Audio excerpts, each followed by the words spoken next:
That morning, just as dawn was breaking, I was awakened by kicks from the little one in my belly. I was already over 8 months pregnant, getting closer to my due date. Every prenatal checkup felt like passing a test, both nerve-wracking and full of anticipation. I slowly sat up, caressed my round belly, and said with a smile, "Be good today, baby. We're going to the hospital for a checkup so the doctor can see how you've grown." Beside me, Jason rolled over without opening his eyes, impatiently saying, I know, you nag about it every day, isn't it annoying?" The warmth in my heart instantly cooled. Since I became pregnant, he had never given me a kind look. At first, I comforted myself, thinking maybe all men are like this, not knowing how to be considerate, but later on, he came home less and less, and when he did, he would always mock and sneer at me. I sighed and didn't respond to him, slowly getting out of bed to wash up. Looking at my haggard reflection in the mirror, I had dark circles under my eyes and some spots on my face. I was practically a different person from before I got pregnant, but this was all for our child. Why couldn't he be more understanding? After getting ready, I said softly to Jason, who was still in bed, "I'm going to my prenatal checkup. If you don't have anything to do, remember to call me at noon." He grunted in response. I grabbed my bag and walked out of the house alone. The wind outside was a bit chilly, so I tightened my coat and slowly made my way to the bus stop, watching the people coming and going on the street, some couples holding hands, chatting and laughing. I felt a pang of sadness. Why did my pregnancy have to be spent all alone? When I got to the hospital, there were quite a lot of people waiting to register. I found a seat and looked at the long line in front of me, feeling a bit panicked. Every time I come to the hospital and see so many people, I feel especially helpless. If only Jason could be by my side, even just standing there, I would feel more at ease. After finally getting registered, I went to queue for the B ultrasound. I waited for almost an hour before it was my turn, lying on the examination bed. The doctor applied coupling gel to my abdomen, and the cool probe moved back and forth on it. The doctor said while looking at the screen, "The fetus is developing quite well, but your blood pressure is a bit high. You need to get enough rest." I nodded, feeling a bit more relieved. As long as the baby is fine, some suffering on my part doesn't matter. After the ultrasound, the doctor asked me to get a routine checkup. Just as I reached the examination room door, I suddenly felt a sharp pain in my abdomen, followed by a warm gushing flow below. I looked down and was terrified to see my pants completely covered in blood. My legs went weak and I almost fell, but fortunately a woman next to me caught me. She exclaimed, "Oh my dear, what happened to you? So much blood." I was trembling all over, my voice trembling as I said, I don't know, it just happened suddenly." People around me gathered around, and someone quickly called for a doctor. Soon, several doctors and Kelly ran over, helped me onto a hospital bed, and rushed me to the emergency room on a stretcher. Along the way, I felt dizzy, my stomach hurt more and more, and blood kept flowing. I tightly grasped Kelly's hand, crying and saying, "Kelly, save my child, please." Kelly patted my hand, comforting me. "Don't be nervous, the doctors will do their best, you have to hold on." When we got to the emergency room, the doctors immediately examined me. A middle-aged man doctor with glasses, looking to be in his 40s, said with a serious expression, "The situation is not good, it's major bleeding. We must perform surgery immediately, otherwise both the mother and child are in danger." Hearing this, I was scared to tears and quickly said, "Doctor, then please operate quickly, save my child." The doctor said, "The surgery requires a family member's signature. Where's your husband? Have him come here quickly." It was only then that I remembered Jason, and I hurriedly said, "I'll call him. He should be able to come." Keller quickly handed me my phone. My hands were shaking so badly that I misdialed several times. After finally getting through to Jason's phone, I said almost in tears, "Jason, I'm at the hospital, I'm hemorrhaging badly. The doctor says I need immediate surgery. Please come quickly." There was silence on the other end for a few seconds, then Jason's cold voice came through, saying, "Hemorrhaging? How could you be so careless? I'm busy right now, I can't leave." I was going crazy with anxiety and shouted, "What could possibly be more important than me and our child's lives? I need surgery right now." And you have to sign the consent form, he said impatiently. What signature? Can't you figure it out yourself? So troublesome. Hearing these words, my heart shattered. Is this really the father of my child? At a life or death moment like this, how could he say such things? I cried and said, Jason, I'm begging you, please come quickly, I really can't hold on much longer. He snorted coldly and said, begging me is useless, I'm busy. Besides, if you die, it would be perfect to get someone new, saving me from the annoyance of seeing you every day. With a click, he hung up the phone. I stood there holding my phone in shock, tears streaming down like broken pearls. The surrounding doctors and Kelly all heard what he said, their faces showing expressions of shock and anger. The doctor with glasses frowned and said, how could there be such a husband? It's outrageous. I looked at the doctor in despair and said, Doctor, what should I do? If he doesn't come, am I done for? The doctor took a deep breath and said, don't give up.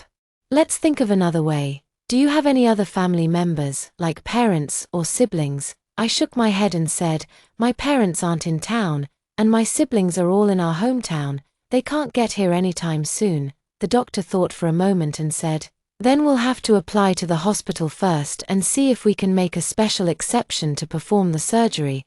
Don't worry, we won't abandon you. I looked into the doctor's determined eyes and felt a bit more confident.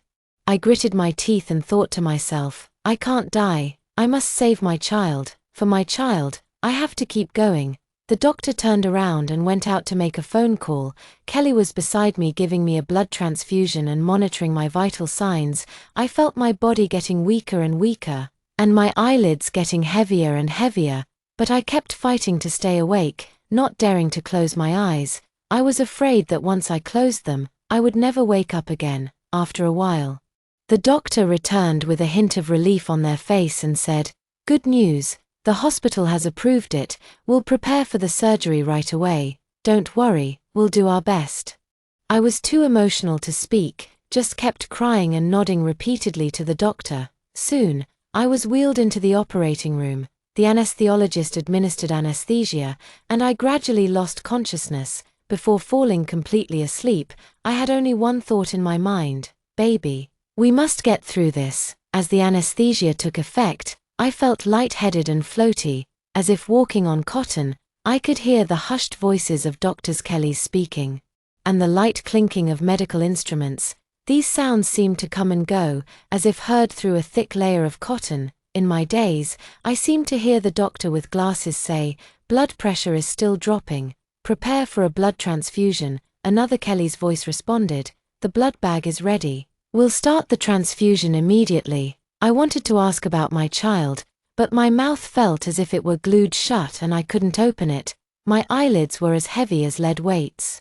When I finally managed to pry them open a little, I could only see the glaringly bright surgical light above, which made my eyes water uncontrollably. I don't know how much time passed, but suddenly I felt a pulling pain in my abdomen.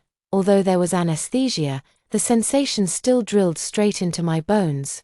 I couldn't help but groan, my hands grabbing onto whatever was nearby. A warm hand grasped my wrist. It was Kelly's voice. She said, don't be afraid, it will be over soon. The baby is strong, you need to hang in there too. The baby, my baby. I repeated these words in my mind, as if grasping a lifeline. No matter how much it hurt, as long as the baby was safe, I could endure it all. After a while longer, I faintly heard a loud cry. The sound wasn't loud, but it struck my heart like lightning. It's the baby. My baby has been born. I suddenly came to my senses, trying my hardest to open my eyes, but the doctor said, the patient is still bleeding, hurry. Continue the treatment. The joy that had just arisen was instantly overwhelmed by fear. I could feel the strength in my body being drained away bit by bit, and my consciousness began to blur again. This time, I didn't struggle anymore, as if a voice was whispering in my ear, sleep. Just sleep and it will be better. When I woke up again, I was already lying in a hospital room. The sky outside had completely darkened, and only a dim yellow lamp was on in the room. I moved my fingers and found that there was a needle in the back of my hand, connected to an 4 tube. My stomach was wrapped in thick gauze, and any movement caused excruciating pain. Baby, where's my baby? My throat was so dry. my voice as hoarse as sandpaper grinding. Standing by the side, Kelly hard and quickly came over, saying, "You're awake, the baby is a boy, very healthy, just a bit premature, he's in the incubator now, and you can go see him when you feel better." Hearing that the baby was okay, the heart that had been hanging finally settled, and tears welled up in my eyes. This journey has been so difficult, but fortunately, we made it through. Keller poured me some water, moistened my lips with a cotton swab, and said, "You were just rescued from massive bleeding. So you're still very weak and need to rest well. Where's your husband? I haven't seen him around." Mentioning Jason, my heart felt like it was pricked by a needle, the pain taking my breath away. During the surgery, when things were so critical, I called him. But he said those things. Now that I've woken up, he's still nowhere to be seen. I shook my head and said, "I don't know, he might be busy." Kelly sighed, said nothing more, tucked in the corner of my quilt, and then left. The ward returned to quiet. With only the dripping sound of the 4-tube, I stared at the ceiling with my eyes open, feeling empty inside. Before we got married, Jason wasn't like this. He treated me so well back then, holding my hand tightly when we crossed the street, waiting for me downstairs at my company with an umbrella in advance when it rained. When I said I wanted to eat the wontons from that shop in the south of the city, he would run halfway across town to get them for me. But ever since I got pregnant, everything changed. He said I had gotten fat and wasn't attractive anymore, that I only cared about the baby and had no sense of fun. He started coming home late. And then eventually didn't come home at all. When I asked where he had been, he said he was working overtime, and if I asked too much, he would get angry. I'm not that I haven't wondered why, but no matter how much I think about it, I can't figure it out. Could it be just because I'm pregnant and my body has changed that he doesn't love me anymore? In a daze, I fell asleep again. This sleep was very restless. I kept dreaming that Jason was handing me a divorce agreement to sign. Dreaming that the baby was crying in an incubator but I couldn't hold him. When I woke up, it was already daylight. Keller came to check on me, took my temperature and blood pressure, and said I was recovering well. I asked Kelly, "Could you help me make a call? I want to ask when my husband is coming over." Keller nodded and picked up my phone. I dialed Jason's number, feeling both hopeful and fearful. I hoped he would have changed completely, appearing before me with apologies. But I feared he would still be as cold as ever. The phone rang several times before being answered. A lazy voice came from the other end as Jason said, "Who is this? It's early in the morning, disturbing my sleep." Keller looked at me and said, "Hello, are you Emily's husband? She has woken up and her condition is stable. When would be convenient for you to come over?" Jason was silent for a few seconds on the other end, speaking impatiently. "So she's awake, so what? Dr. Kelly is looking after her. What can I do by going over?" "I'm busy." I'm hanging up. The phone was hastily hung up, and a busy tone came from the receiver. Keller handed me the phone, with sympathy on her face, saying, He might just be too busy." I took the phone, clutching it tightly in my hand until my knuckles turned white. Busy? What could possibly be more important to him than me and our child? Yesterday I hemorrhaged almost to death, and he told me to figure it out myself. Today that I've woken up, he still refuses to come see me and the baby. My heart felt as if it had been thrown into an ice cellar, making me tremble all over. So it turns out that in his heart, me and the child are no longer important. What he said, "It would be better if you died so I could get someone new," wasn't said in anger, it was the truth. I lay in bed, tears silently streaming down, soaking the pillowcase. The wound on my stomach still hurt. But the pain in my heart was 10,000 times worse. I don't know what meaning there is left in days like these, nor do I know what to do from now on. But I know I can't collapse. For the baby in the incubator, I must live well, I must be strong. Just then, the ward door was pushed open. And the doctor with glasses walked in, holding my medical record in his hand. He walked to the bedside, carefully checked my 4-drip, and asked me a few questions about how I was feeling. I said with a choked voice, "Doctor, thank you. If it weren't for you yesterday, my baby and I might have." The doctor waved his hand and said, "This is what we should do. The most important thing now is for you to recover and not think too much. Your husband, haven't we been able to contact him yet?" I shook my head. and tears fell again. The doctor sighed and said, "Don't be too sad. Some people are just like that, they don't know how to cherish. When you're feeling better, I'll help you think of a solution. By the way, my surname is Wang. Feel free to find me anytime if you need anything. Dr. William's words were like a warm current, flowing into my cold heart. At my most desperate moment, it was this unfamiliar doctor who gave me hope. While the person closest to me pushed me into the abyss, Dr. William reminded me of a few more precautions, then left with the medical records. Watching his retreating figure, I silently said in my heart, "Thank you, Dr. William." Dr. William left. I stared blankly at the ceiling, my mind in turmoil. The baby in the incubator was my only thought. I had to get better quickly to see him sooner. Kelly came in to change the 4 bottle. I mustered up the courage to ask, "Kelly, can I go see the baby now?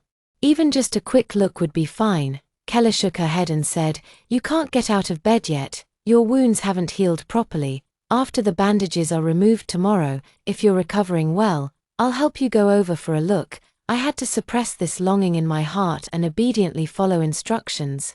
At noon, the hospital room door was pushed open, and it was my mom who came in. As soon as she saw me lying in bed, her eyes turned red. My mom walked to the bedside, took my hand, and said with a choked voice, "Fang, you've suffered. If it weren't for Dr. William calling me, I still wouldn't know that something so serious happened to you." My nose tingled, and tears followed as I said, "Mom, I'm fine, don't worry." While wiping my tears, my mom scolded me, "Silly child.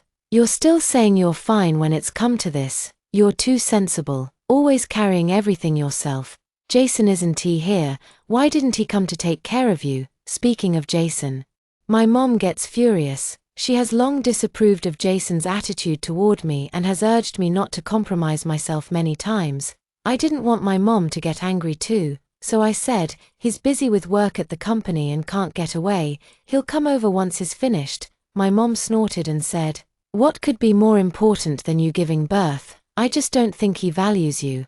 I was against you marrying him back then, but you wouldn't listen. Just look at you now." I know my mom means well, but it's useless to bring these things up now. I took my mom's hand and said, "Mom, let's not talk about the past.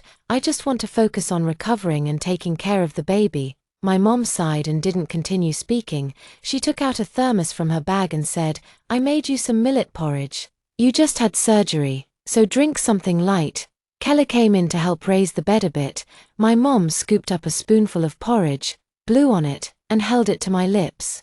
The warm millet porridge slid into my stomach, bringing warmth and making me feel much more comfortable. After my mom fed me the porridge, we talked for a while. She mostly urged me to eat well and rest properly. Looking at the white hairs at my mom's temples, I felt a pang of guilt. It should have been my turn to take care of her, but instead she was still worrying about me. In the afternoon, Dr. William came by again. He checked my wound and said it was healing well, then explained some precautions to my mom. My mom held Dr. William's hand and kept saying, "Thank you, Dr. William, thank you so much. If it weren't for you, my daughter and grandson would have been in danger." Dr. William smiled and said, "You're too polite. This is what we should do. The most important thing for the mother now is to stay relaxed, which is good for her recovery." My mom nodded and said, "I understand. I'll definitely try to persuade her." After Dr. William left, my mom started nagging Jason again. She said she called Jason this morning, wanting him to come take care of me, but Jason just hung up the phone, and when she called again, no one answered. I felt a chill when I heard this. He wouldn't even answer my mom's calls. It seems he really plans to abandon us both. In the evening, I couldn't hold it in anymore and asked my mom to pass me the phone. I wanted to call Jason again. No matter what, the child is his after all. He should come see the child. I dialed the number, and it rang for a long time before someone picked up. It was noisy on the other end, with faint music and a woman's laughter. Jason's voice sounded somewhat impatient as he said, "What now? I'm busy." I took a deep breath, trying to keep my voice calm, and said, "Jason, the baby is born. It's a boy. Do you want to come see?" Jason was silent for a few seconds on the other end, then said, "Got it. I'll talk to you when I have time." After saying that, he hung up the phone. I held the phone, my hands trembling uncontrollably. He actually reacted like this, without even a single word of concern for the child. My mom, who was watching everything clearly from the side, was trembling with anger and said, "This Jason is outrageous. I'm going to find him right now and ask him what he thinks he's doing." I quickly grabbed my mom and said, "Mom, don't go. Even if you go, it won't help. It will only make things worse." My mom shook off my hand and said, "I don't care. I can't just stand by and watch you be treated like this." Just then, the hospital room door was pushed open, and in walked a Kelly, holding a payment slip. She said, "Emily's family, this is yesterday's surgery fee and today's hospitalization fee. Please go make the payment." My mom took the payment slip, glanced at it, and frowned. The cost was indeed considerable, and for an ordinary family like ours, it was quite a significant expense. My mom took out her bank card from her purse and said, "I'll go pay for it." I felt very guilty and said, "Mom, let me have Jason pay for it instead." My mom said, "Don't count on him. I'll pay for it now, and we'll figure it out later." My mom went out with the payment receipt, leaving me alone in the hospital room again. I looked out the window at the gradually darkening sky, feeling lost and confused. Jason, what on earth is he thinking? Is he really planning to abandon me and the child? Is our family really going to fall apart just like that? I don't know how much time had passed when my mom returned after paying the fees. She looked tired and said, "I've paid everything. Don't worry about the money, just focus on recovering your health." I nodded and said, "Mom, once I'm better, I'll definitely pay you back." My mom smiled and said, "Silly child, why are we talking about money between mother and child?" At night, my mom managed to get through the night on the folding bed in the hospital room. Seeing how tired my mom looked, I felt really bad. Early the next morning, Kelly came to check on me and said I was recovering well and could be helped to go see the baby. I got excited and quickly asked my mom to help me get out of bed. When I first stood up, I felt dizzy and my stomach hurt badly, but the thought of seeing the baby soon filled me with strength. My mother carefully supported me as we walked step by step toward the neonatal intensive care unit. Through the glass, I saw that tiny figure. He was lying in the incubator, his eyes closed, his little mouth occasionally moving. So adorable. Tears welled up in my eyes instantly. This was the baby I had risked my life to give birth to, my precious child. Kelly said beside me, "The baby is very well behaved and feeding well. He'll be able to go home in a few days." Looking at my baby, I silently vowed in my heart that no matter what difficulties I might face in the future, I would take good care of him and help him grow up healthy and happy. After coming back from the incubator, I felt extremely tired and fell asleep as soon as I lay on the bed. I slept very soundly without any dreams. When I woke up, my mom wasn't in the hospital room. She must have gone out to buy something. I picked up my phone to see if there were any messages from Jason, but there was nothing. Just then, my phone rang. It was an unknown number. I hesitated for a moment, but still answered it. A woman's voice came from the other end of the phone. She said, "May I ask if this is Emily?" My heart skipped a beat, and I had a bad feeling. So I said, "Yes. May I ask who this is?" The woman said, "I am Jason's colleague. He got drunk yesterday and is still sleeping at my place. He left his phone here too. I saw your number in his phone. So I'm calling to let you know." I stood there holding the phone, speechless for a long time. So his so-called something important was just getting drunk and sleeping at another woman's house. The woman was still saying something on the other end of the phone, but I couldn't hear her clearly. All I could feel was a buzzing in my head, all my strength drained away. And the phone slipped from my hand onto the bed. No wonder he didn't come to see me. No wonder he doesn't care about the child. Turns out he already has another woman. I lay on the hospital bed, tears streaming down like broken pearls. I gave him so much, bore his children, yet he treats me like this. This marriage was probably a mistake from the very beginning. After hanging up that woman's phone, my mind was in chaos. Jason was so drunk at another woman's house that he passed out. Not caring about the birth of his own child, this felt like a blunt knife, cutting into my heart again and again. I lay back in bed, staring blankly at the patterns on the ceiling. The memories of our marriage years flashed through my mind like a movie, from the excitement when we first met, to the sweetness of our wedding day, to his indifference during my pregnancy, and finally his words during this hemorrhage, "It would be better if you died, then I could get a new one." It turns out that some feelings can really be worn away completely by the passage of time. Cough, cough, I coughed twice, my throat as dry as if it were about to smoke.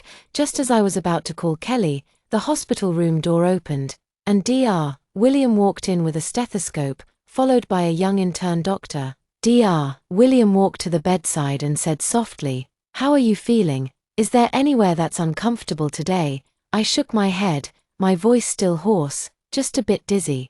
Otherwise I'm fine." Dr. William picked up the stethoscope, listened to my chest, then flipped my eyelids and said, "You're recovering better than expected, but you still need to be careful. After major blood loss, you're weakened, so don't be careless." He turned to the intern and said, "Make a note. Her hemoglobin is still a bit low. Arrange for another complete blood count tomorrow." The intern nodded and quickly wrote in his notebook. Dr. William looked at me again and said, "The situation during yesterday's resuscitation was indeed critical. It was massive bleeding caused by uterine atony. Fortunately, you're young and your health isn't bad." He paused, as if choosing his words carefully. "Have you still been unable to contact your family?" I lowered my head, my fingers tracing the pattern on the quilt, and didn't speak for a long time. Some things are just too embarrassing to share with outsiders. Dr. William, sensing this, didn't press further, just saying, "If you're having difficulties, tell me, don't keep it to yourself. If you're short on hospital fees or have no one to care for you, you can ask Kelly for help with coordination. The hospital has temporary caregivers available." My nose tingled and tears almost fell. A doctor who didn't even know me could be so considerate, yet my child's biological father left me on the brink of life and death without a care. "Thank you, Dr. William," I said with a lump in my throat. "My mom is here now.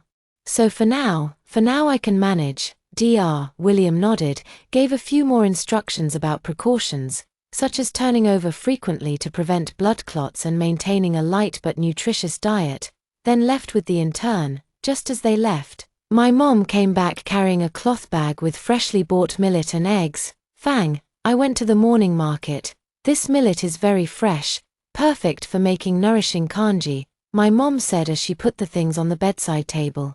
"I just ran into Dr. William in the hallway. He said you're recovering well, which puts my mind at ease." I looked at the white hair at my mother's temples and felt a pang in my heart. She's already 56 this year, and has never really enjoyed the good life in her entire life. She should be at home enjoying her grandchildren, but instead she still worries and toils for me. "Mom, don't go so far, the hospital cafeteria has food too," I said. "How can the cafeteria food be as clean as home-cooked meals?" My mom glared at me, picked up the thermos to get water. I borrowed a small electric pot from the nursing aide. "I'll cook you some millet porridge later and poach an egg." Just as we were talking, Kella came in holding a medicine tray, with several bottles of oral liquid and a small packet of pills in her hand. "Emily, it's time to take your medicine," Kella said. "This one is for blood nourishment, this one is for anti-inflammation.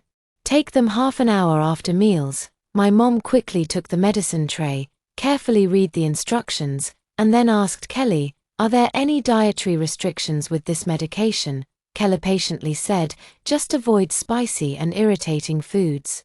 Nothing else special. By the way, the baby was fussy in the incubator earlier. Seems like he was hungry. Kelly is feeding him now. If you have time, you can go see him later." Whenever I mention the baby, my heart becomes soft.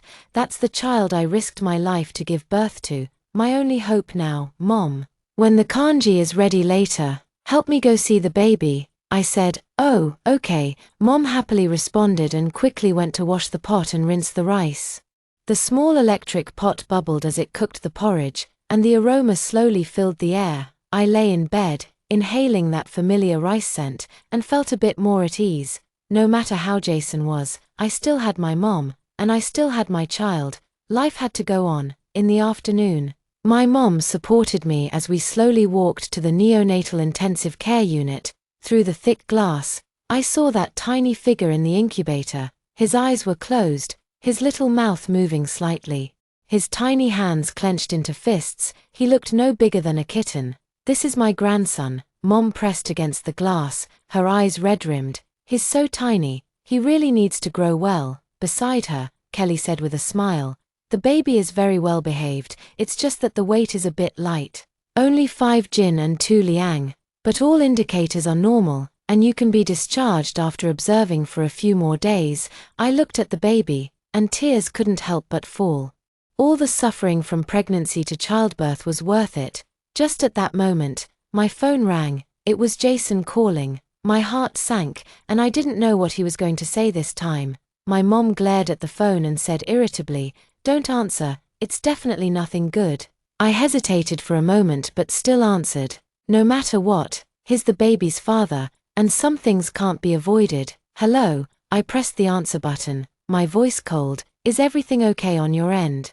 Jason's voice sounded a bit impatient, as if he was just going through the motions. "My mom just called me, asking about the baby, so it was only because his mom asked that he was willing to make this call." I sneered inwardly and said, "I'm fine, the baby is fine too, they're in the incubator, as long as you're okay." Jason said, "I've been busy these past few days and can't get away, let's talk about it when I'm done." "It's the same thing again." Suppressing my anger, I said, "Jason, the hospitalization fees are almost running out, can you transfer some money over first?" Jason was silent for a few seconds, then said, "I don't have money, you figure it out yourself." "Figure it out myself." My hands were trembling with anger. "Jason, are you even human? This is your child too. What do you want me to do?" Jason's voice also rose. "My business has been bad lately, I haven't earned a single penny, and you want me to pull money out of thin air. If you hadn't insisted on having a child back then, would we have all these problems now?" I couldn't believe my ears. How could he say such a thing? Is this child mine alone? Who was it that said they wanted a son to carry on the family line? "Jason, you..." I was so angry I couldn't speak. All right. Stop bothering me." After saying this, Jason hung up the phone with a click. I was clutching my phone, trembling with anger. My mom, who had heard everything clearly, snatched the phone from me and smashed it hard on the ground. "This beast, he's not even human." My mom was trembling with rage, tears streaming down her face. "Fang, let's not live with him anymore. This life is unbearable." The phone was smashed to pieces, the screen completely shattered. I looked at the phone on the floor, my heart feeling completely cold. Yes, this life really is unbearable. Next to us, Kelly heard the commotion and quickly ran over to ask what happened.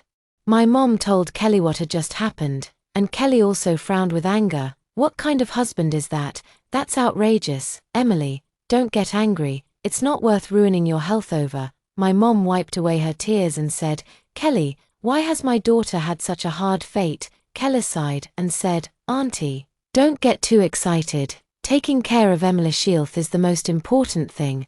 As for the money, if it's not enough, you can borrow from relatives and friends. Or see if you can apply for temporary assistance. I'll go ask Kelly principal." I held my mom's hand and said, "Mom, don't trouble other people. I'll figure out the money issue. If worst comes to worst, I'll just withdraw my dowry money. That money was what I saved before getting married. I originally planned to keep it for emergencies, but I didn't expect it to actually come in handy now." My mom was still angry, cursing at Jason relentlessly, after I persuaded her for a long time. She gradually calmed down. Back in the hospital room, I lay on the bed, feeling completely drained.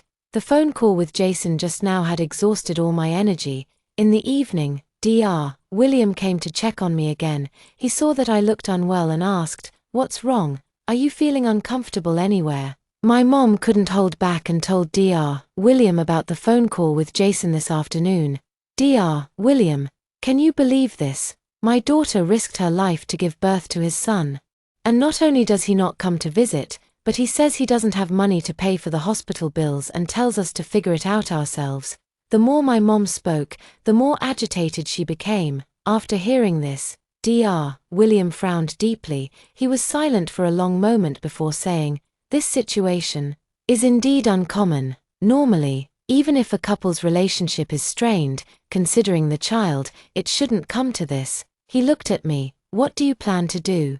I shook my head and said, I don't know, right now, I just want to focus on recovering and taking care of the child. Dr. William nodded and said, that's the right attitude to have, your health is your foundation, and the child is your hope, don't worry too much about the hospital fees. I'll talk to the billing department and arrange for it to be deferred until you've recovered.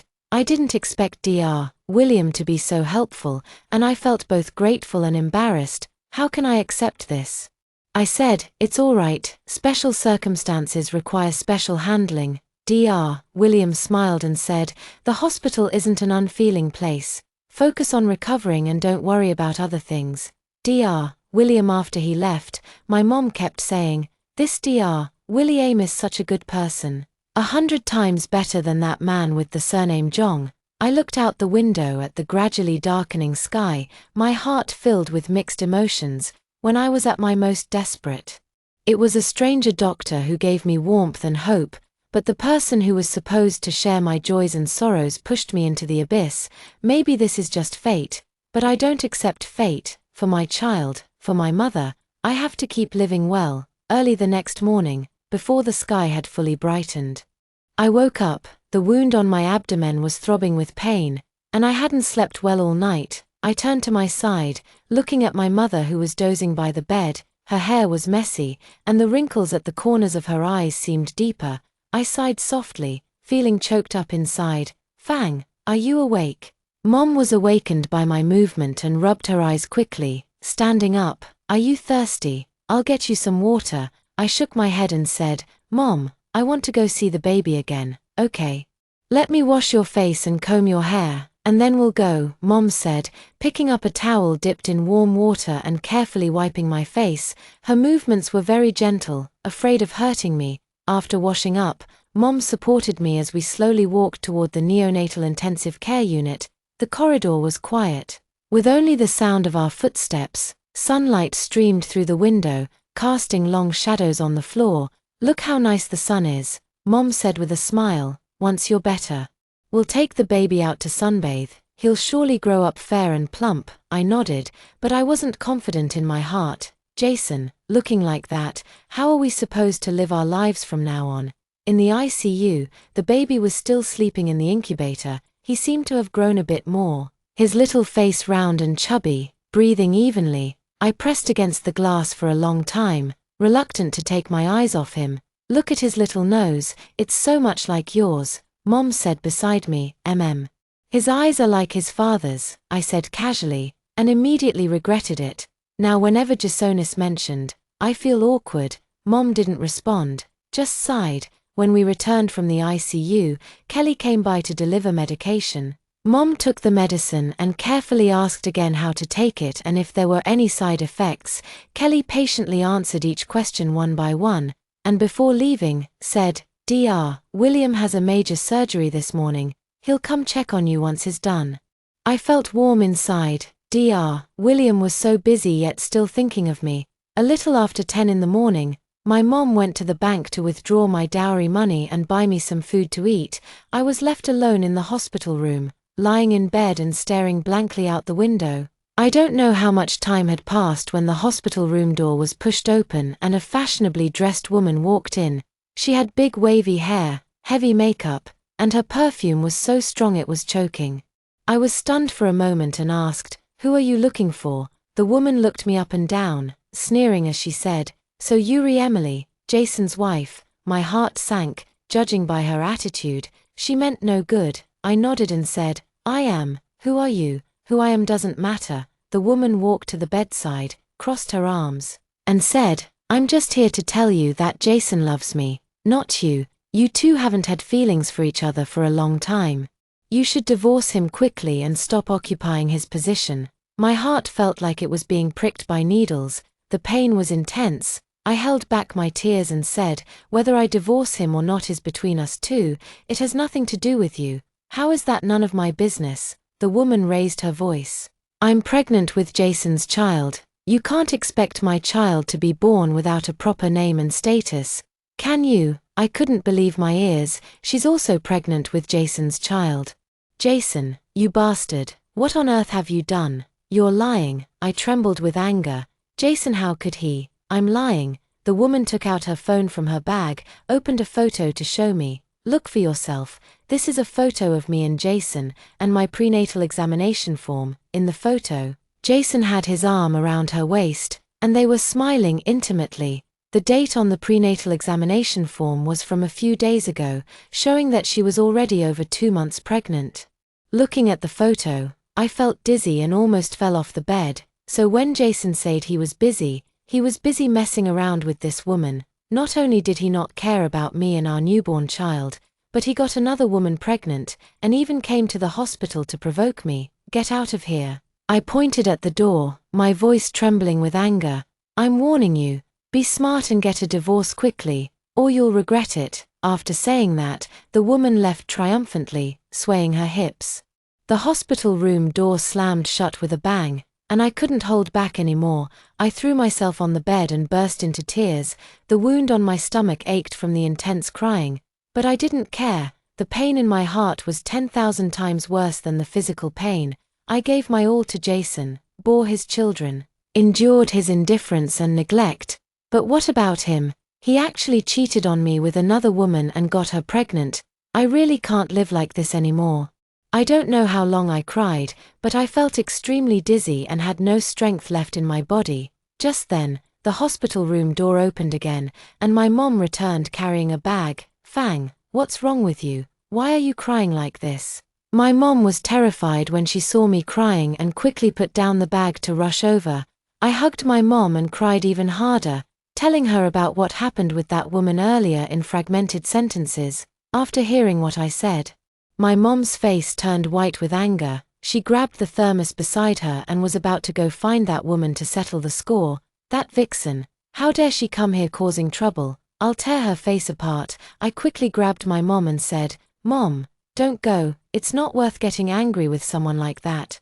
"How is it not worth it?" My mom was trembling with anger. "She's walking all over you. Jason, that damn bastard. I'm going to find him right now and ask him what the hell he wants." "Mom, please don't go." I held my mom's hand, tears streaming down my face. "Even if you go, what can you do? If he had any conscience at all, he wouldn't have done something like this." My mom saw me crying like this and started crying too. She said, "Then what will you do? You just gave birth. And your body is still so weak. How can you handle this kind of turmoil?" "I'm fine, Mom." I wiped my tears and said, "I've made up my mind. Once I'm discharged from the hospital, I'll divorce Jason." Saying the word divorce felt like a piece of my heart had been carved out, but I knew it was the only way out. I don't want a man like that anymore. I don't want this marriage anymore. My mom paused for a moment, then nodded and said, "Okay, divorce. We're better off not living with a scumbag like that. From now on, Mom will support you and the child. The three of us can still live a good life together." After hearing my mom's words, I felt a little better in my heart, with Mom by my side. I'm afraid of nothing. At noon, Dr. William finally finished his surgery and came to see me. As soon as he entered the ward, he could tell something was wrong with me and asked, "What's wrong? You look so pale." My mom told Dr. William about the incident with that woman causing trouble this morning, and she was so angry that she kept cursing at Jason, calling him a good-for-nothing. Dr. William listened, and his expression also darkened. After a long silence, he said, "This is really too much. Don't take it to heart. This kind of person isn't worth your sadness. The most important thing for you right now is to take care of your body. Put everything else aside for now." "Dr. William, thank you," I said with red eyes. "If it weren't for you, I really wouldn't know what to do." "You're welcome," Dr. William said. "I've prescribed you some sedatives. If you can't sleep at night, take one. Emotional fluctuations are not good for your recovery." I nodded, my heart filled with gratitude. During my most difficult and desperate times, it was Dr. William who helped and comforted me time and again. He was like a lamp, illuminating my dark days. Dr. William gave me a few more instructions before hurrying off, as he had other patients to attend to. Span ID equals 0 in the afternoon. I went to the restroom. Just as I stood up, I felt my vision go dark and almost fell. Fortunately, I managed to hold onto the wall and avoided an accident. I knew this was due to my body's weakness after the heavy bleeding, compounded by my poor mood these past few days and not eating properly. My body simply couldn't take it anymore. Back in bed. My mom quickly poured me a glass of sugar water and made me drink it. Look at you, your face is as white as paper, my mom said with concern. No matter what happens, you still need to eat. If you don't eat, how will you have the strength to recover and take care of the baby? I knew mom was right, for the baby's sake. I had to eat properly and keep fighting to live. I forced myself to drink some sugar water and took a few bites of the millet porridge my mom brought, although I had no appetite. I still forced myself to eat it. Around 3 or 4 in the afternoon, the baby suddenly became a bit uncomfortable. The doctor said it might be some kind of infection and needed to be transferred to the intensive care unit for observation. When I heard this news, my heart jumped to my throat. Despite the objections of the doctor and my mom, I insisted on going to see. My mother had no choice but to support me as we slowly walked toward the intensive care unit. Along the way, my heart was pounding, and I prayed that the baby would be all right. When we reached the door of the intensive care unit, the doctor wouldn't let me in, saying that the sterile requirements inside were strict and that my weak body would be susceptible to infection. I had no choice but to look through the glass. The baby had various tubes inserted, and their face was a bit pale, looking especially pitiful. Tears immediately streamed down my face, and my heart ached as if being cut with a knife. The baby had only been born for a few days and had to suffer like this. It was all my fault. If only I had discovered earlier that Jason was this kind of person and left him sooner, maybe things wouldn't have been this painful, and the baby wouldn't have been affected either. The baby will be all right. My mother comforted me as she put her arm around my shoulder. The doctor said it's just a minor infection and will get better soon. I nodded, but I was still extremely worried in my heart. Back in the hospital room, I was restless and couldn't shake off my unease. My mom tried to comfort me for a long time before I finally calmed down a bit. In the evening, Dr. William came to check on the baby and also came to tell me about the situation. The baby just has a mild case of pneumonia and has already started medication. It's not a serious issue, so don't worry too much. Dr. William said, children have weak immune systems, so it's normal for them to have minor illnesses. They'll recover quickly. Hearing Dr. William say that, the weight was finally lifted from my heart. Thank you, Dr. William, for your trouble. It's nothing. This is what I should do. Dr. William smiled and said, don't be too anxious. Maintaining a good mindset is good for both you and the baby. I nodded and said, I understand, Dr. William. After Dr. William left, my mom said, see, I told you there was nothing to worry about. Dr. William is a good person, and if he says it's fine, then it must be fine. I smiled, my heart filled with gratitude for Dr. William. Without him, I really don't know how I would have gotten through these days. In the evening, I took Dr. William's prescribed sedative and slept quite well. Maybe I was too tired, or perhaps some weight was lifted from my heart. This time, I didn't dream and slept very deeply. Woke up the next day and felt a bit better. My mom told me that the baby's condition had also stabilized. The doctor said after 2 more days of observation, the baby could be transferred back to a regular incubator. I was very happy in my heart, feeling that everything was developing in a good direction. No matter Jason how he is, no matter what that woman is like, as long as my baby and I are well, that's more important than anything. In the morning, Keller came to change my dressing, removed the gauze, and said the wound was healing well. I looked at the long scar on my belly, and my heart was filled with mixed emotions.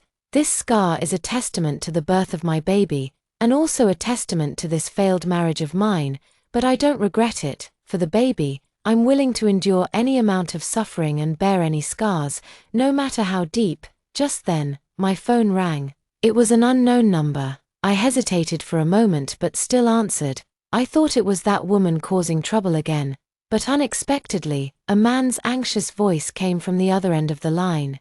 The man said, excuse me, is this Amilamaram? I'm Jason's friend, Jasonhei. He's had an accident. My hand gripping the phone tightened suddenly, and my heart leaped. Jason had an accident. What could have happened to him? Was it caused by that woman, or did he get into trouble himself? What's wrong with him? I tried to keep my voice steady, but as the words came out, they still trembled. Jason's friend on the other end of the phone was panting heavily, saying, Jason.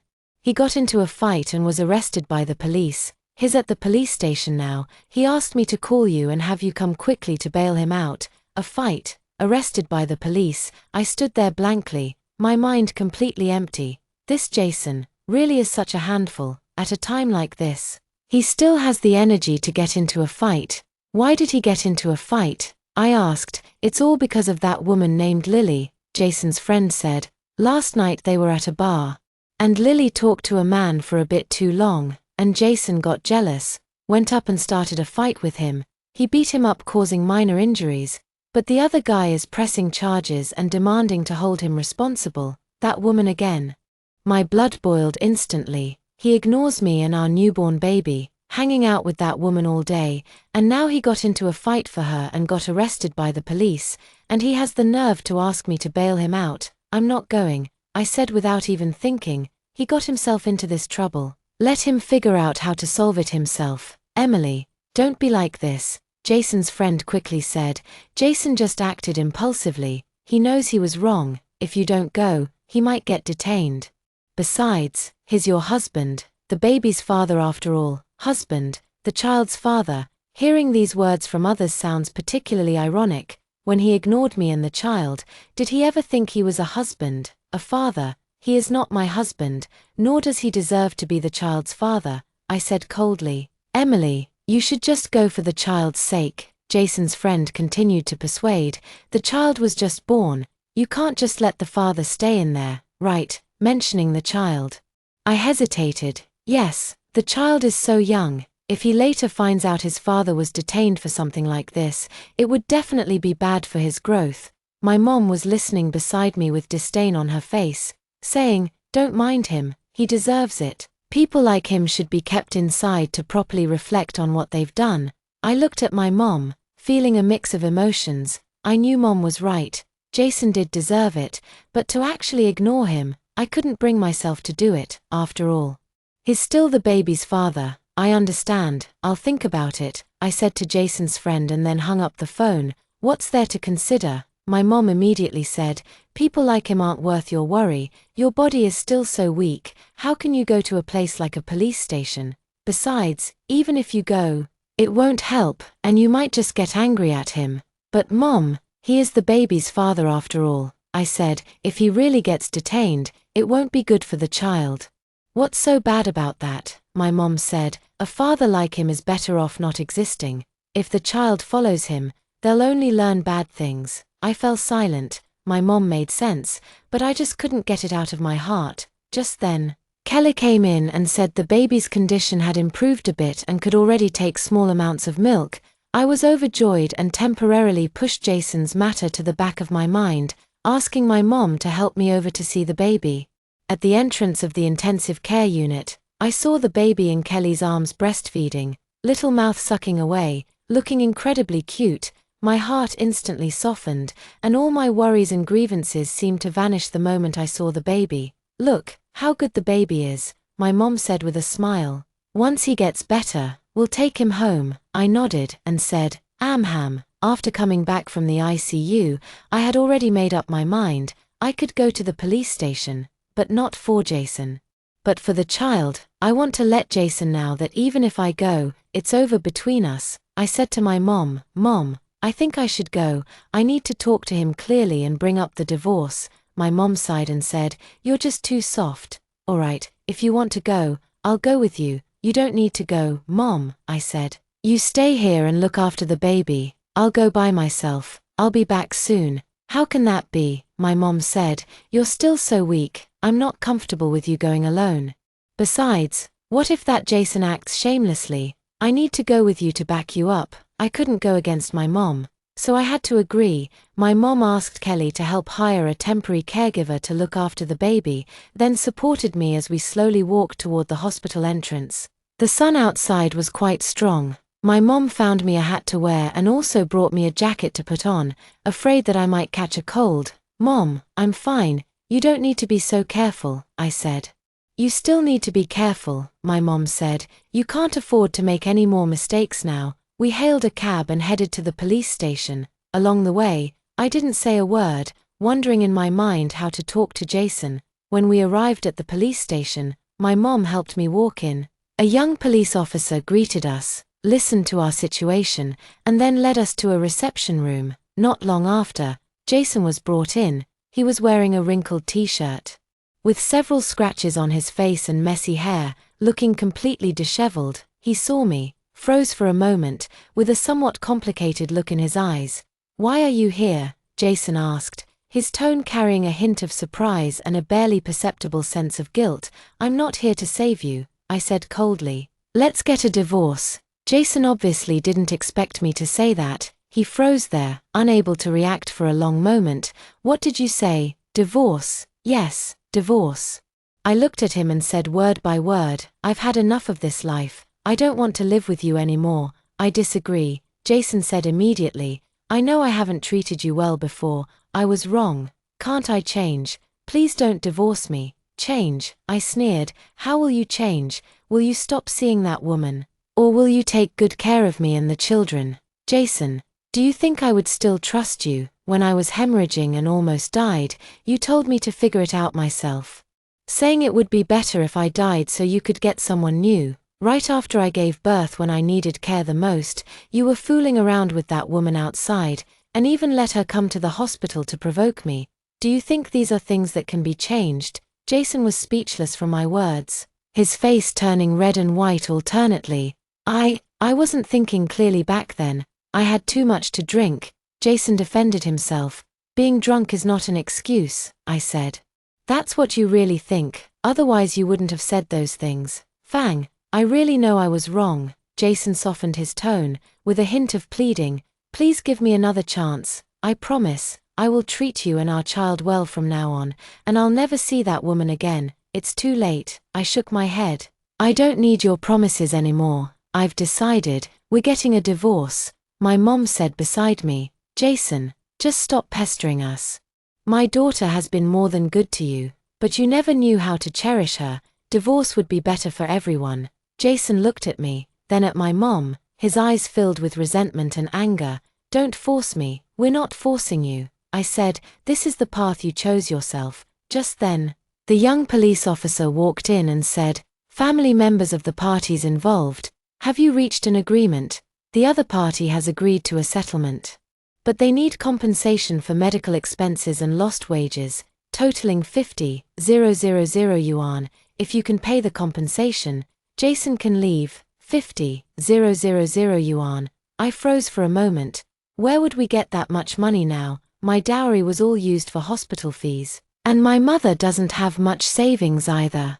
Jason heard this and his eyes lit up as he looked at me and said, "Fang, please lend me the money first, and I'll pay you back as soon as I get out." I sneered inwardly. He's penniless right now. How could he possibly pay me back? Besides, why should I be the one to lend him the money? "I don't have any money," I said. "How can you have no money?" Jason said. "Didn't you still have some dowry money?" "That little money has already been used to pay for hospitalization fees," I said. "I don't have a single penny now." Jason's expression darkened as he said, "Emily, are you doing this on purpose? You just don't want to save me, want to keep me here, and then divorce me, right?" "I didn't do it on purpose. I really have no money," I said. "You figure it out yourself. Just like you made me figure it out myself." Jason looked at me, his eyes filled with resentment. "Fine, Emily, you're ruthless." I ignored him and said to the police officer, "We don't have money for compensation. Handle it as you see fit." After speaking, I pulled my mom and turned to leave. Walking out of the police station, the sunlight outside was a bit dazzling. I took a deep breath and felt much lighter in my heart. Although the matter with Jason wasn't resolved yet, I had said everything I wanted to say, and a weight had finally been lifted off my chest. "Mom, let's go back," I said. "All right, okay." My mom supported me as we slowly walked back to the hospital.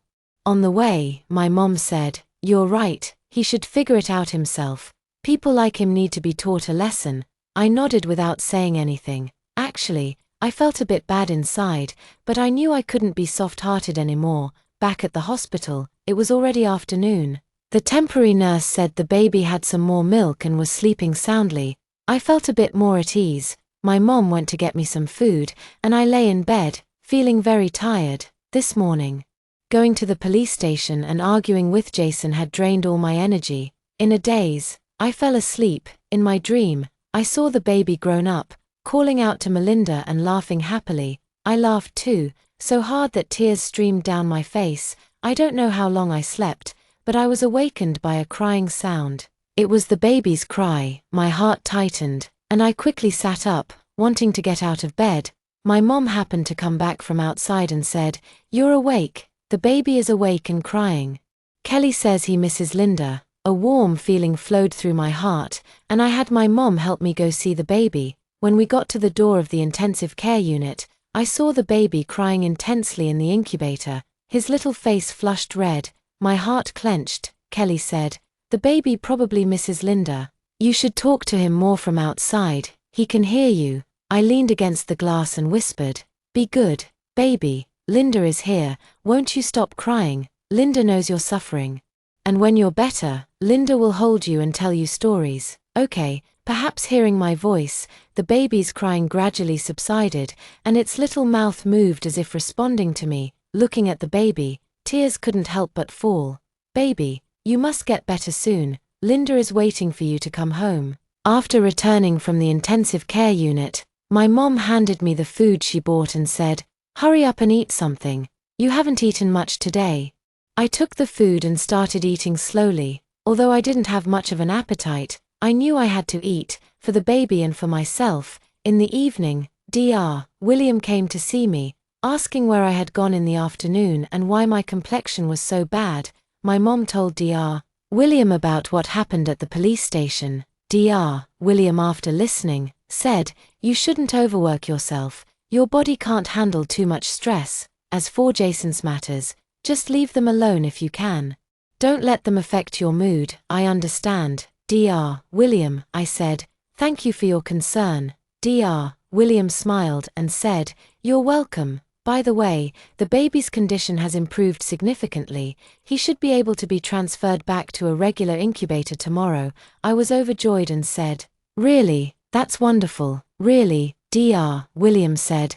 "Don't worry too much. The baby is very strong." I nodded, my heart filled with hope. As long as the baby gets better, everything will be okay. In the evening, my mom helped me clean up and told me to rest early. I lay in bed, thinking about how the baby would be transferred back to a regular incubator tomorrow, and I was very happy, so I fell asleep quickly. That night, I slept soundly without any dreams. Early the next morning, I couldn't wait to have my mom help me go see the baby.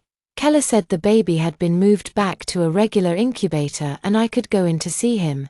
My heart raced with excitement as I followed Kelly into the incubator room. The baby was lying in the incubator, sleeping soundly. He had gained a little more weight since yesterday. With chubby cheeks that looked incredibly cute, I reached out and gently touched his little face. It was soft and warm. My heart just melted. The baby seemed to feel my touch, and his little eyes moved slightly before slowly opening. His eyes were big and black, like two black grapes, looking at me curiously. I smiled and said, "Baby, I am Linda." The baby's little mouth moved, as if trying to say something. I looked at the baby, and tears couldn't help but fall. This was the first time I was seeing and touching him so closely. All the hardship and grievances vanished in this moment. As long as the baby is with me, I'm not afraid of anything. Coming out of the incubator, I felt full of energy. I said to my mom, "Mom, when the baby is discharged from the hospital, can we move back to your place to live?"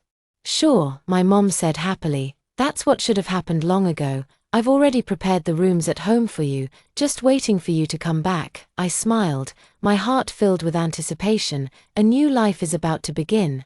Just then, my phone rang again. It was still that unknown number, a call from Jason's friend.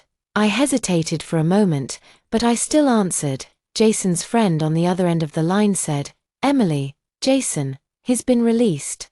It was the woman called Lily who paid the money for him. I was stunned for a moment and said, "Oh, I see, Span. He said he was going to the hospital to find you," Jason's friend said. My heart sank. What would he be doing coming to the hospital to find me? Got it. After I said that, I hung up the phone. My mom looked at me and asked, "What's wrong? What is Jason going to do now? He was released and said he was coming to find me." I said, "How dare he show up?" My mom said angrily, "I'd like to see what he wants." I was also a bit uneasy in my heart. Jason coming to find me at this time definitely wasn't for anything good. I took a deep breath and said, "No matter what he wants to do, I won't be soft-hearted anymore. I've already decided to completely break away from the past and start a new life properly. No one, nothing, can stop me anymore." Just after hanging up the phone, the hospital room door was kicked open with a bang. Jason barged in, followed by the woman named Lily. Lila stood with a barely noticeable baby bump, looking at me smugly, her eyes as if showing off her victory. Jason looked even more injured, with a swollen corner of his mouth. He glared at me, his eyes filled with fire. "Emily, you really are something, aren't you? Just standing by and watching me suffer, right? If it weren't for Lily, I'd still be locked up in there." My mom immediately stood in front of me, pointing at Jason and cursing. "How dare you show your face here? My daughter should have had you locked up for good. What are you doing bringing this woman here?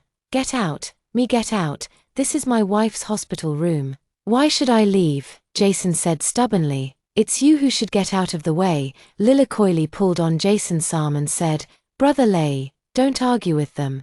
It's not worth getting upset and harming your health. We're here to discuss important matters with her." "That's right, important business." Jason shook off Lila's hand and walked to my bedside. "Emily, let me tell you, I'm not divorcing you. If you dare to divorce me, I'll make sure your mother, and that little bastard won't have a good life." His words were like a knife, piercing my heart with pain.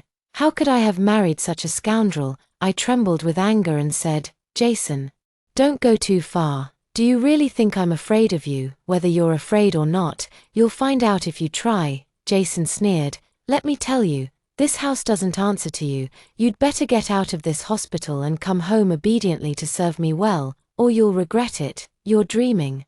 My mom got so angry that she picked up the water cup beside her and was about to throw it, but I pulled her back just in time. "Mama, don't stoop to their level," I said to my mom. Then looked at Jason. "I'm not going back with you. I'll draft the divorce agreement as soon as possible, and you can just sign it then." "I won't sign," Jason said, "unless you leave with nothing." "There's no discussion. Leave with nothing." I couldn't believe my ears. "What in this house belongs to you?" "The house was bought by my parents for me before we got married.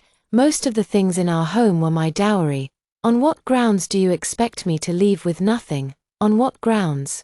"Just because you're my wife. What's yours is mine," Jason said unreasonably. Lila fanned the flames from the side. "Exactly. Since you're married, isn't what yours his? Besides, you already have a child. Why divorce? Can't you just live a peaceful life?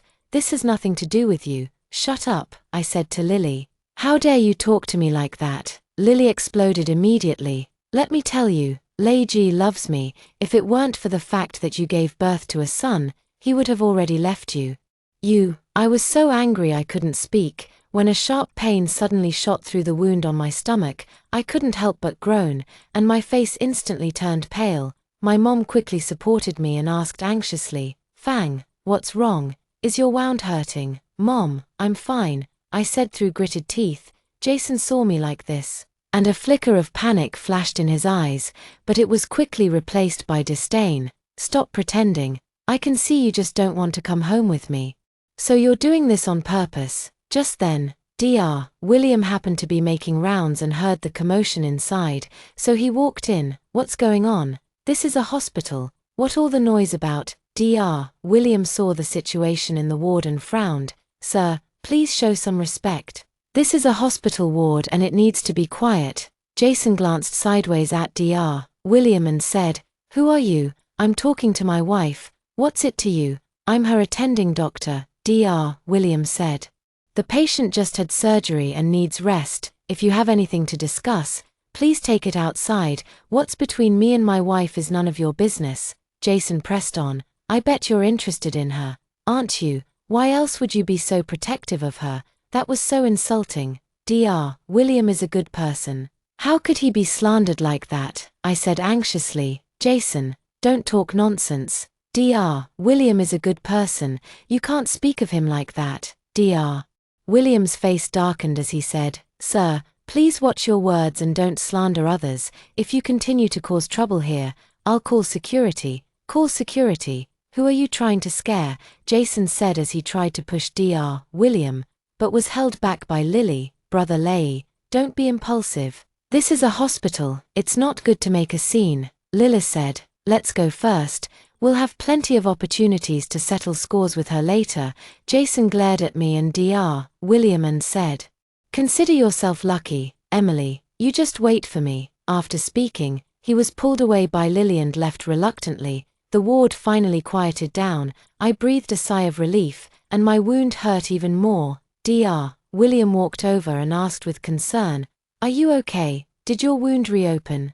I shook my head and said, I'm fine. Dr. William, thank you. That's good to hear. Dr. William said, don't let what just happened get to you. Get plenty of rest. If they dare to cause trouble again, you should find Kelly or the security guards. Don't try to handle it yourself. Okay, I understand, I said. Dr. William checked my wound again and only left after confirming that everything was fine. Watching Dr. William leave, my heart was filled with gratitude. If it weren't for him, I don't know how long the commotion would have gone on just now. My mom was panting with anger beside me and said, that Jason's really becoming more and more of a scoundrel, and that woman is no good either. Mom, don't be angry, it's not worth damaging your health, I said. Let them do whatever they want. Anyway, I'm not going to stay with him anymore. But what he just said, my mom said worriedly, I'm afraid he might really come and cause trouble. If he dares to come, we'll call the police, I said. This is a society under the rule of law. I don't believe he can run wild and break the law. Although I said that, I was still a bit scared in my heart. Jason, that person, when he acts impulsively, is capable of doing anything. In the afternoon, Keller came to say that the baby was recovering well and could be discharged in another 2 days. I felt a bit more relieved. As long as the baby is fine, nothing else matters. My mom went to buy some little clothes and small quilts for the baby, and when she came back, she was carrying a thermos. I made you some chicken soup to nourish your body. My mom opened the thermos, and a delicious aroma wafted out. I was actually a bit hungry, so I ate some rice with the chicken soup and felt some strength return to my body. In the evening, Dr. William came by again, saying that he needed to go to a neighboring city tomorrow for an academic conference and might not be back until the day after tomorrow. He told me to find another doctor or Kelly if I needed anything. Dr. William, you can go with peace of mind. I'll be fine, I said. Well, you get plenty of rest. Dr. William smiled and turned to leave. I never imagined this would be the last time I would see Dr. William. The next morning, right after I finished breakfast, I heard Kelly and others talking excitedly in the hallway, as if something had happened. Span ID equals 0. I felt a bit uneasy and asked my mom to go find out what was happening.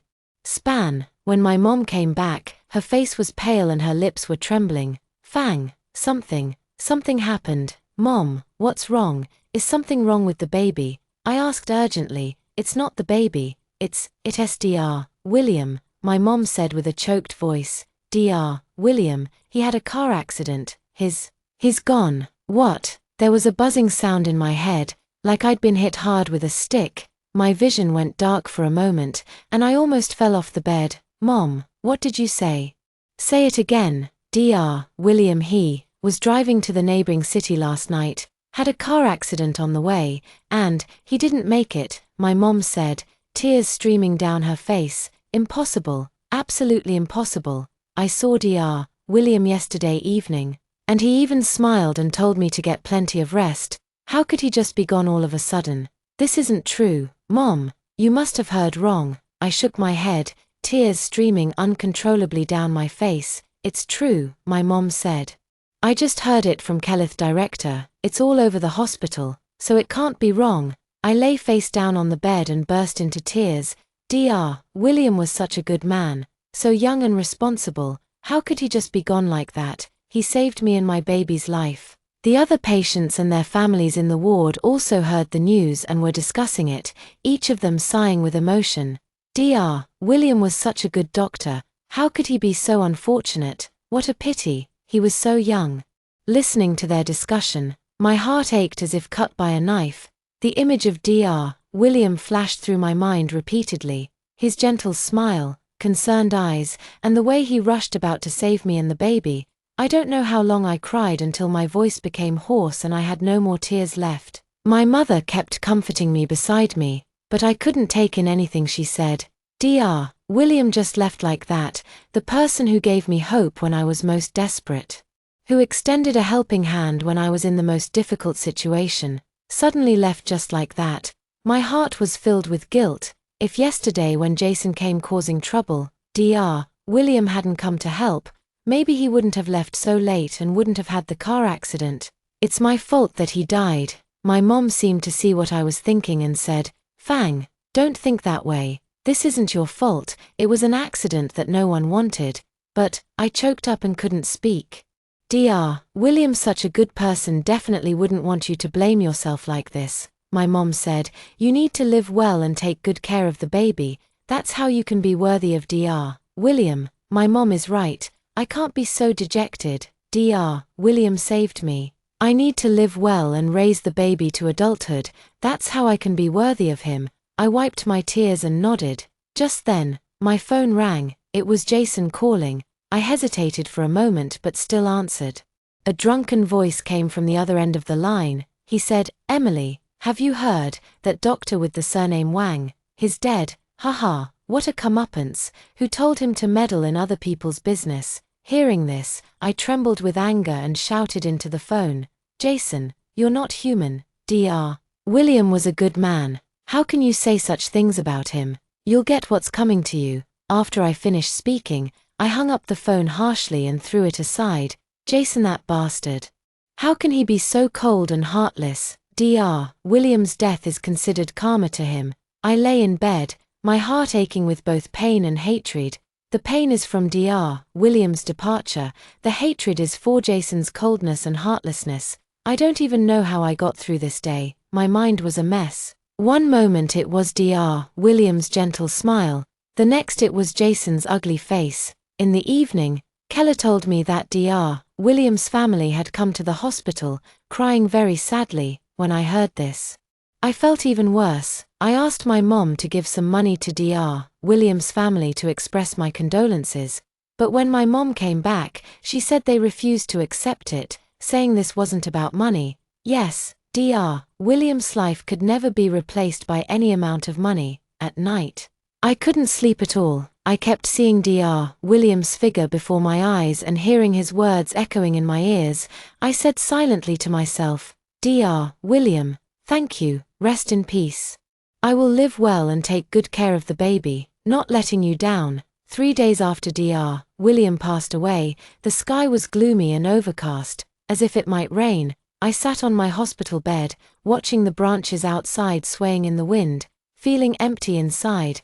The baby was being discharged today, but I couldn't feel happy at all. My mom was packing for the baby, folding the little clothes and blankets neatly. She sighed as she folded, glancing at me from time to time, as if wanting to say something but then holding back. "Span, Mom, if you have something to say, just say it," I said softly. "Span." My mom put down what she was holding, sat on the edge of the bed, and took my hand, saying, "Fang, Dr. William's funeral was held yesterday. His parents were crying so hard they almost fainted. It's heartbreaking for parents to bury their child."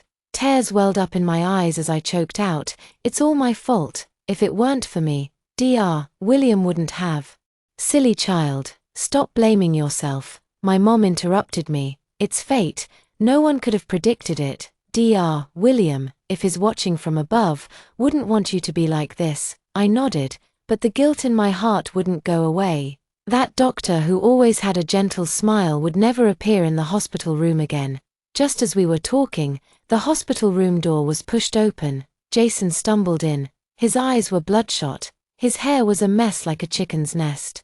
And he had a strong smell of alcohol on him. He looked terribly haggard. My mom and I were both stunned, not knowing what had gotten into him. Emily, Dr. William, Dr. William.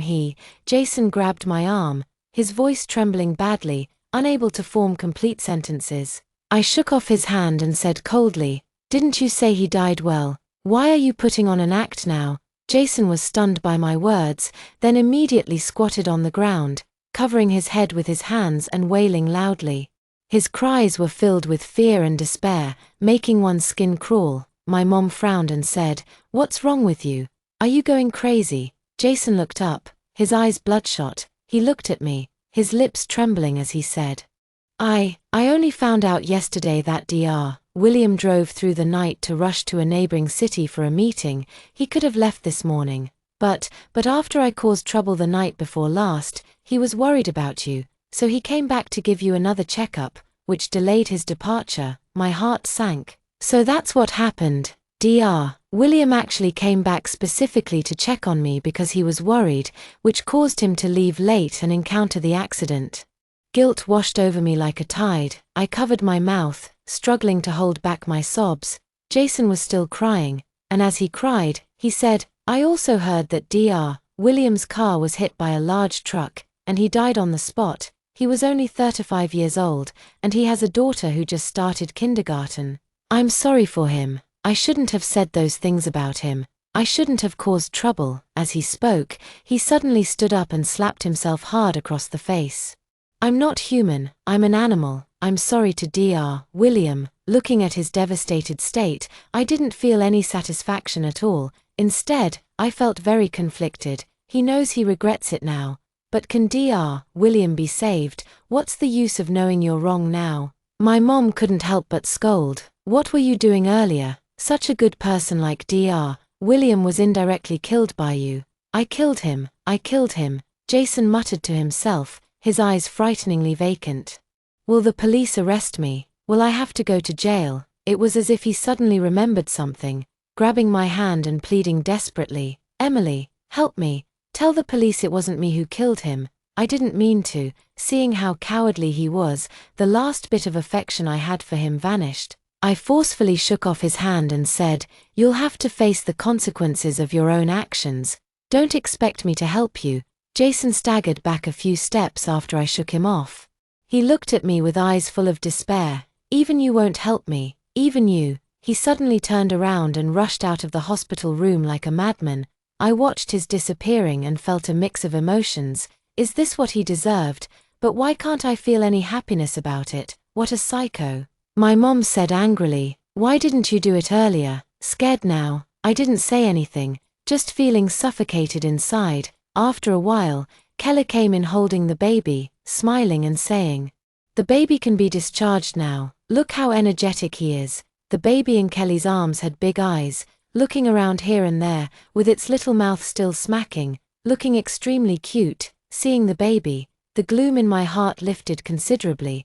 I reached out and carefully took the baby into my arms. He was so small, so soft, with a faint milky scent. "Baby, we can go home now," I whispered, but tears couldn't help but fall. This time, it was tears of joy.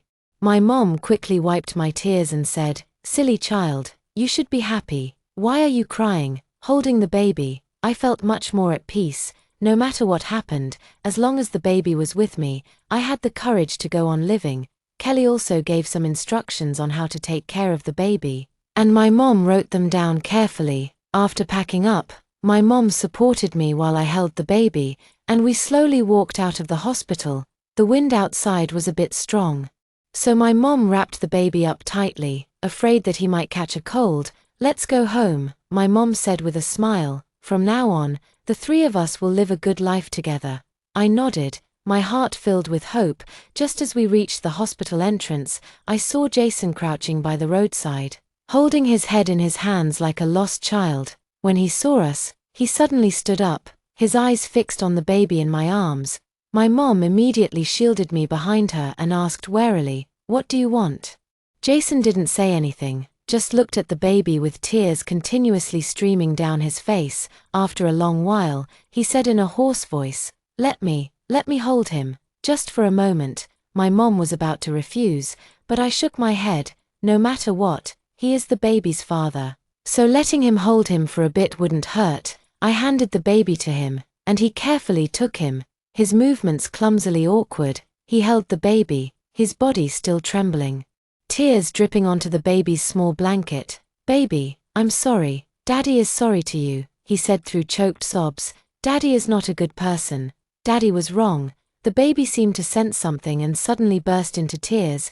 Jason quickly handed the baby to me in a panic, saying flusteredly, "Why is he crying? Did I hurt him?" I took the baby, gently patting his back, and said softly, "Good baby, don't cry, Linda is here." The baby cried for a while, then gradually calmed down and fell asleep in my arms. Jason looked at the baby, his eyes filled with guilt and reluctance. "Emily, I know I was wrong. I really know I was wrong. Please give me another chance, okay? I will take good care of you and the baby. I will make up for my mistakes." I looked at him and said calmly, "Jason, it's too late. Some mistakes, once made, can never be made up for. Between us, it ended long ago. No, it's not over, as long as you're willing to forgive me." Jason was still pleading. "I will never forgive you," I said, "not because you treated me badly, but because of Dr. William. You indirectly caused his death. This is a mistake I will never forgive." Jason's face instantly turned pale. He staggered back a few steps, his eyes filled with despair. "Just leave," I said. "Don't come looking for us again. We just want to live a peaceful life." My mom supported me as we turned and walked away. We hadn't walked far when we heard Jason's crying from behind, the sound filled with regret and despair. I didn't look back, nor did I give him any more chances. Some people, some things, once missed, are missed forever and can never be returned. Back at my mom's house, looking at the familiar environment, I felt much more at ease. My mom had already cleaned up the room, and sunlight streamed through the window, warm and cozy. I placed the baby in the small crib, and he was sleeping soundly. I looked at his little face and silently vowed to take good care of him, to let him grow up healthy and happy. Tired, my mom walked over and handed me a glass of water. "Take a break, I'll go make you something to eat." "Mom, thank you," I said. "There's no need to be polite with your own mom," Mom said with a smile. Then turned and walked into the kitchen. I sat by the bed, looking at the baby, feeling completely calm in my heart. The past is already past, whether good or bad. Let it all drift away with the wind. In the days to come, I will live a good life with the baby and my mom. In the evening, my mom made a table full of delicious food, including my favorite braised pork and millet porridge prepared for the baby. The two of us, mother and child, sat at the table, eating and chatting in a warm and harmonious atmosphere. By the way, Jason called me this afternoon and said he sold the small house he bought before getting married. He said he wants to give the money to Dr. William's family as a form of compensation. I was stunned. I didn't expect him to do something like that. He also said he would go to the police station to turn himself in and explain what happened during the disturbance, taking whatever responsibility he needs to. My mom said. I fell silent. Perhaps this was the only way he could atone for his sins. He also said he would sign the divorce agreement as soon as possible. He doesn't want anything and will leave with nothing but the clothes on his back, my mom said. I see, I said, feeling nothing inside. After dinner, my mom went to wash the dishes while I held the baby and sat on the couch watching TV. The baby woke up, looking at me with big eyes, its little mouth moving as if trying to talk to me. I said with a smile, "Baby, this will be our home from now on. Are you happy?" The baby seemed to understand, opening its small mouth in a smile. Though toothless, it was incredibly cute. Looking at the baby's smiling face, I felt that all the hardship and grievances were worth it. At night, I lay in bed with the baby sleeping beside me, its little chest rising and falling with even breaths. My mother slept in the small bed next to me, emitting a slight snore. The moonlight outside streamed through the window, casting a soft glow on the baby's little face. As if covered with a layer of white gauze, I gently caressed the baby's little face. My heart filled with happiness. Although I had gone through so much suffering, I had finally left the past behind and welcomed a new life. I know that the road ahead won't be smooth sailing.